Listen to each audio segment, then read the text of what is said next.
राधानगरी विधानसभा मतदारसंघातील अपक्ष उमेदवार ए.वाय. पाटील यांचा जो प्रचार आहे तो जोरदारपणे सुरू आहे। खरं तर ते महाविकास आघाडीचे अधिकृत उमेदवार होतील अशा पद्धतीची शक्यता होती।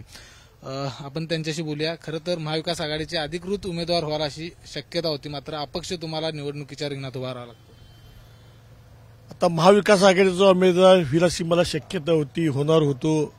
अचानकपणे काय झालं मला माहिती नाही।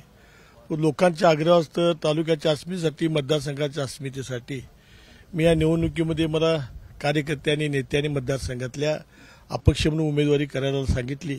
मी लोकांच्या आग्रह खातर मी ह्या मतदारसंघामध्ये अपक्ष म्हणून लढवत आहे।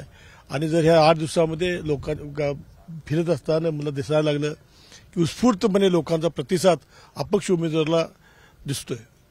खरं तर महाविकास आघाडीच्या अनेक नेत्यांनी तुम्हाला शब्द दिला होता, मातोश्रीपर्यंत तुम्ही पोहोचला होता। कुठं माशी शिंकली असं वाटतंय तुम्हाला? आता राजकारणामध्ये मी आतापर्यंत 30 वर्ष निष्ठेनं काम करत आलो, पण निष्ठा ही ठेवून चालत नाही असं मला ह्या निवडणुकीत दिसलं।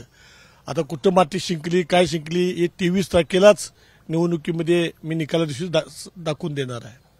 ज्यांना महाविकास आघाडीचे उमेदवार मिळाले ते आपले देखील पाहुणे आहेत आणि आपल्या पत्नीने देखील म्हटले की भावाने देखील या ठिकाणी गद्दारी केली। काय घडलं होतं? कारण इतकी अगतिकता बहिणीमध्ये पाहायला मिळाली।